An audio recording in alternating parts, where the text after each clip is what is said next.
So media, digital media, YouTube இந்த பிசினஸ்ல இருக்கிறவங்க எல்லாம் எந்த லக்னம்? கண்டிப்பா இப்போ இதுக்கு ராசியே இருக்கு. யூடியூபோட ராசி துலா ராசி. துலா ராசி. இப்போ உதாரணத்துக்கு நேற்று கூட சொன்னேன், இந்த தனுசு ராசிக்காரங்க உண்மையிலே இந்த தனுசு ராசிக்காரர்களோ இல்லை இந்த மீன ராசியோ இல்லை மிதன ராசியோ இல்லை கன்னி ராசியோ இவங்க எல்லாருமே முதலீடு இல்லாமல் முதல் தொழிலாக வேலையாக செஞ்சால் ரைட், நீங்கள் என்ன வேணாலும் நீ படித்த படிப்புக்கு உன்னால் என்ன முடியுதோ அதை செஞ்சுட்டு போங்க, கிடைக்கிற வேலையை விட்டுறாத, இருக்கிற வேலையை விட்டுறாத.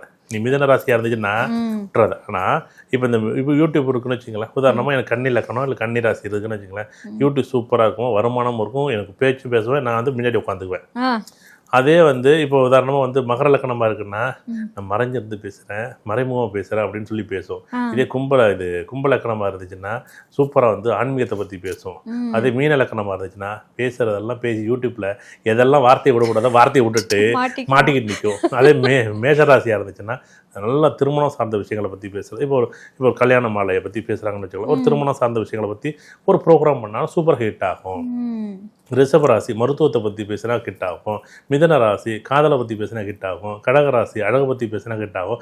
ரியல் எஸ்டேட் பற்றி பேசினா ஹிட் ஆகும். சிம்ம ராசி அரசியலை பற்றி பேசினா ஹிட் ஆகும். கன்னி ராசி படிப்பு பற்றி பேசினா ஹிட் ஆகும். விருச்சிக ராசி அயல்நாட்டை பற்றி பேசினா ஹிட் ஆகும். தனுசு ராசி எதை பேசினாலும் ஹிட் ஆகும்.